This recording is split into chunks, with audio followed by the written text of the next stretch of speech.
What's up, guys? It's your boy Parag. Welcome back to day 38 of the Heart Challenge. It's hard to believe that this series is literally ending next week. So it's crazy. It's been like 38 days, being consistent. Overall, feeling pretty good. I think today was different. I went on a walk as per usual, and then if you want to skip to the workout over here, it is leg day, so crunching out them squats. For breakfast, I actually have it on hand. We got the smoothie. We got 1 scoop of oatmeal, scoop of protein powder, creatine, lots of blueberries, raspberries, strawberries, water. Blend it all up. Here it is. Very good. But today was different. Today I did my walk and workout and blah blah blah. But on my walk, I was thinking more just about the past, just really trying to be in the moment.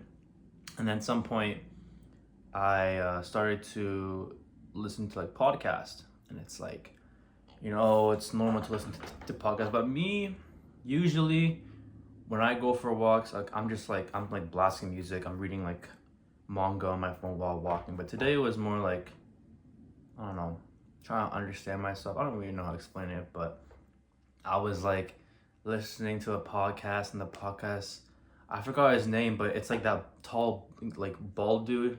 I forgot his name, man.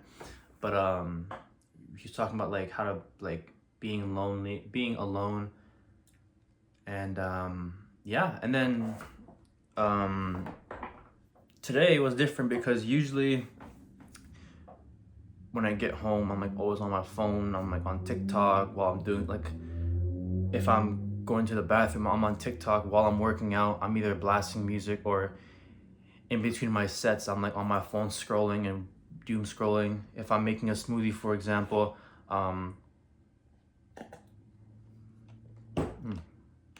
if I'm making a smoothie, for example, I'm like on my phone doing it. But today, I didn't. It was just me and my thoughts. I didn't go on my phone as much.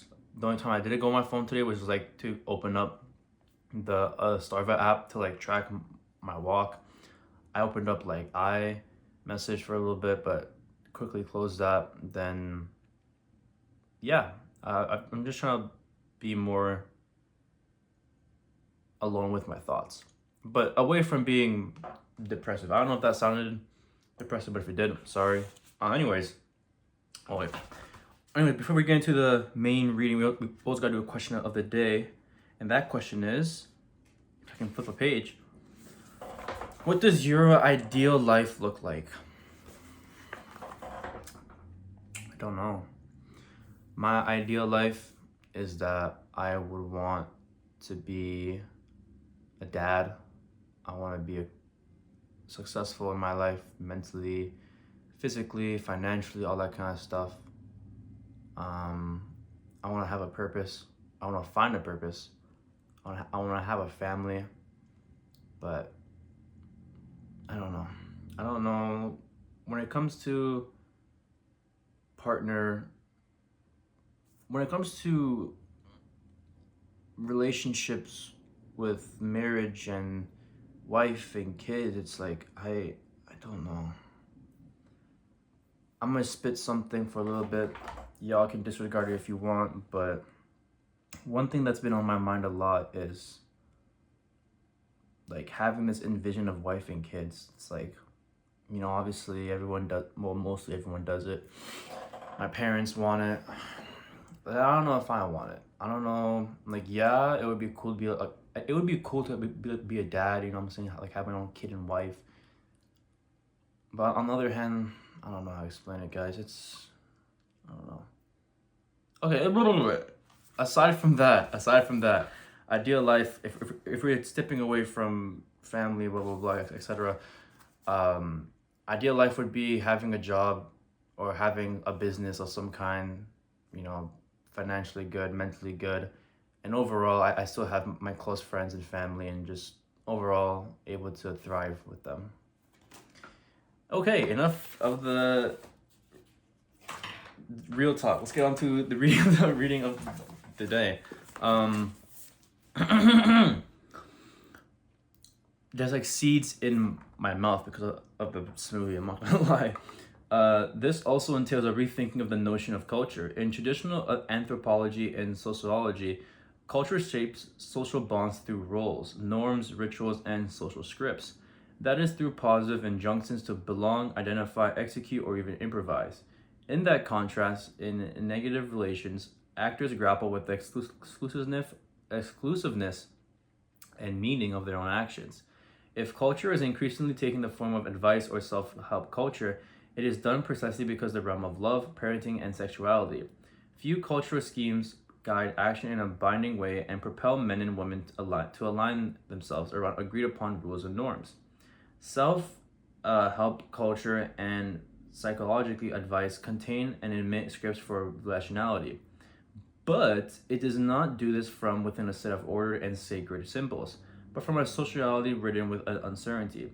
Psychological self management is nothing but the management of the persuasive uncertainty in the interpersonal relationships where sexual freedom and pleasure, both organized in the grammar and schematics of the market, have been traded for psychological certainty. In his analysis of what he thought would be the crisis to come, the historian Ken Jott, he uses a sexual metaphor to make sense of a new social order.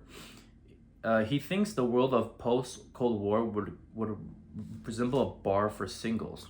What? It's a bunch of people who don't know each other, who in the lingo hook up, go home, have sex, and don't see each other again, but can't remember each other's names, go back to the bar and meet somebody else. So it's a world that makes up disconnections. This brave new world is made up of people who do not know each other, go to sleep with each other, leave each other without knowing each other's name, and return the week after you to look for someone new. This world, Jott suggests, is connected and disintegrated at the same time. Sexuality serves here as an organizing metaphor for the political and social order. It reflects organization and disorganization at once. More exactly, casual sexuality has become the paradigm for negative sociality, where classic choice was about selecting, ordering, excluding, and singularizing an object. Sexual non-choice is achieved through the accumulation as a hoarding practice, or through the disposal of sexual object after enjoying it. Abundance and interchangeable partners are two operative modes of sexual freedom, governed by non-choice and negative sexuality. For few pleasures derives from mastery of stimuli, and pain erupts when the ego cannot master an outside occurrence. When the stimuli threaten to disorganize itself, casual sex is a pleasure experience as long as it affords a sense of mastery, autonomy, and control for both parties. But often it generates the opposite experience of disorganization of the self and uncertainty at one thing of the pairing interacting. This experience of frame uncertainty is redoubled by what I dub ontologically uncertainty, explored in the next chapter. Okay.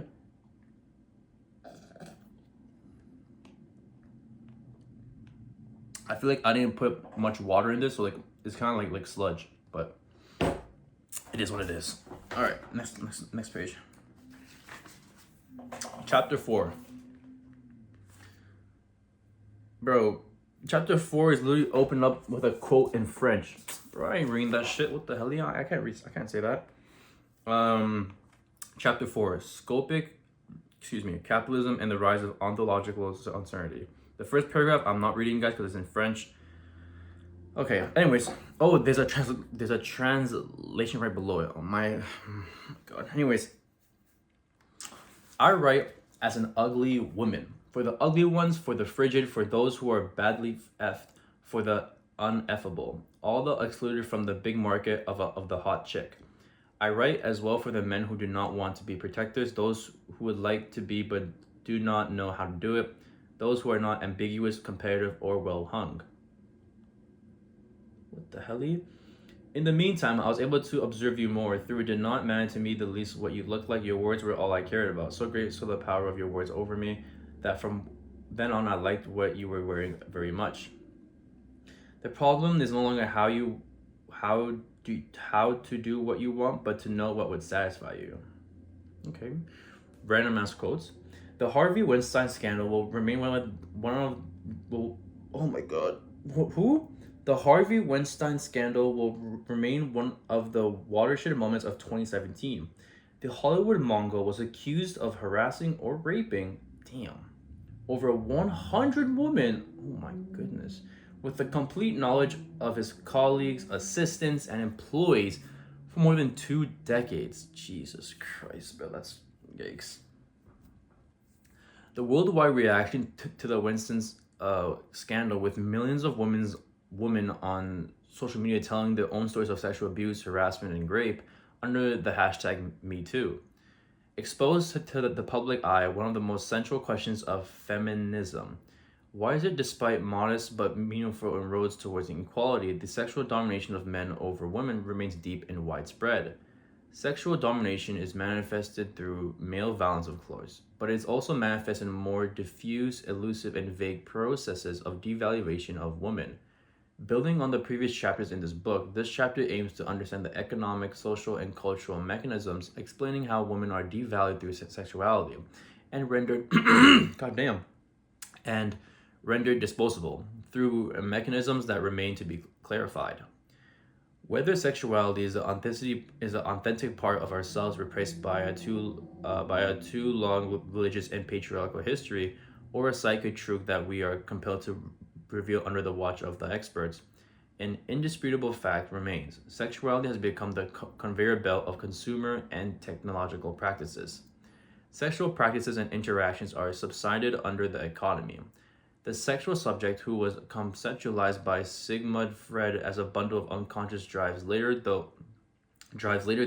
turned these drives into a truth of desires to be realized in images, values, stories, and ideals of the good life promoted by the consumer market, and for the last decade by a wide array of technology devices. In the process of being recruited by the consumer market and technology, the sexual body has become the producer of the economic surplus value that is as formidable as it is inadequately conceptualized. The economic sexual subject is the proper subject of modernity. It enacts its individually through wants and desires, through choices, and increasingly through non-choices that all take place in the consumer sphere, saturated with intimacy. And in a private sphere that is commodified, it is virtually impossible to separate the sexuality and love from the consumer and technological areas in where they are developed. Sexual desires produce economic value, while commodities are intertwined. In the production of sexual desire, when combined, sexual and economic forms of action create what I call a hypersubject, a subject defined by the activity of having needs and desires, and by practices to satisfy such needs and desires. Hypersubjectivity, however, rests on a paradox. It activates ontological uncertainty, an uncertainty about the very nature of the self. Ontological uncertainty is shaped by three processes: valuation, evaluation, and devaluation. All, last page, hold up. All three determined by the still powerful economic and symbolic domination of men over women. These three processes are at once economic, cognitive, and cultural. They mark a new stage in the history of capitalism and intimate relationships. Value does not inhere in objects, but is the result of a social relationship. Valuation is the process of generating worth through economic or symbolic mechanisms. Evaluation is the activity of appraising, comparing, and measuring the worth of an object. Evaluation and valuation are concomitant social processes. Devaluation is then the process of lowering worth through symbolic message as speech acts by powerful actors, or through economic mechanisms as overproduction. When a community is higher supply than demand, evaluation, valuation, and devaluation are tightly connected to the intensification and dissolution of subjectivity in capitalist culture. These processes are mediated by the consumer market, by internet technology, and by media industries and reciprocal shape of one another. Okay. As social psychologist Roy Beistemer, oh, I chopped it out, and feminist scholar Paulo Tabet have argued in the societies where women lack social and economic power, they trade their sexuality with men's power. This is what Tabet calls the economic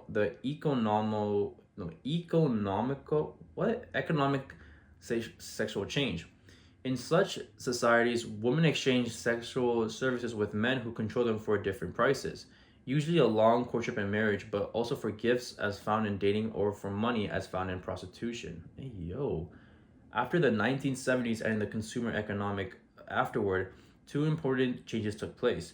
Thanks to the contraceptive pill, sexual access to women became practically unrestricted, demanding very low costs for men, neither marriage, courtship, or even dating.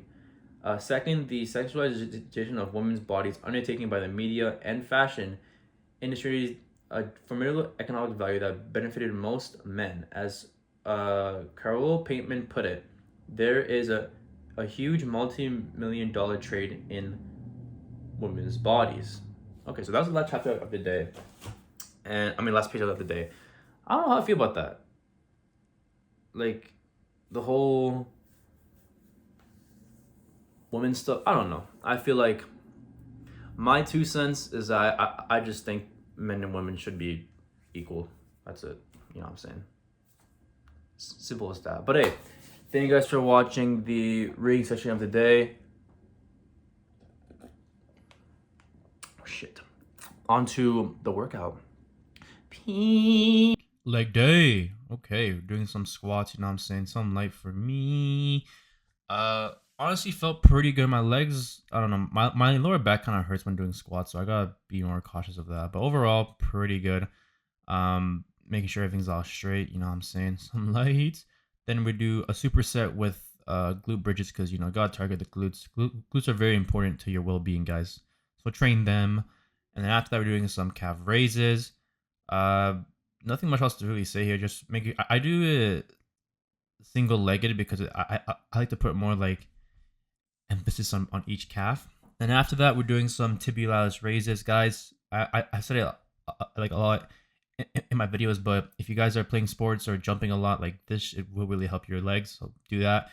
And then ending it off, we are doing some like over the like I don't know what you call this exercise, but I call it like the hip thing. I don't know, but it burns your hips. It's good for hip mobility and overall. That's what I need. But you know, hey, that is the workout for today. Some light and boom, your boy's looking sad. Anyways, it's time. All right, your boy's locked in, kind of in a way. The goal is to have abs by December or January latest, and then once I'm lean for a bit, I'm gonna bulk up because I hate being skinny. Oh, Prague, you don't look skinny. I see myself as a very skinny person, and I need to get bigger. Like not big as in like bodybuilder big, but like just I want to be able to smile looking at myself in the mirror, looking at my body. Damn, that sounds really depressive. Anyways, let's go on to the lunch. Okay, for lunch we got a lot of beef with some sriracha sauce, a lot of broccoli, and 5 mini air fried potatoes. Pretty good, you know, protein up, vegetables up, carbs. I'm lowering it, but I'm still having it because, you know, we need carbs to function. And then for lunch, same thing, broccoli, beef, a little bit of some rice, and my sister had some like leftover, I forgot what you call this thing, it's like fried chicken or something like that. Ate that. And yeah, overall pretty good dinner. Really focus on the protein and the, you know, fiber and fruit, vegetables. But hey, thank you guys for watching. That is day 38 complete. Goodness gracious, day 39 coming at you guys tomorrow. Hey, thank you guys for watching the video. I love y'all. Peace.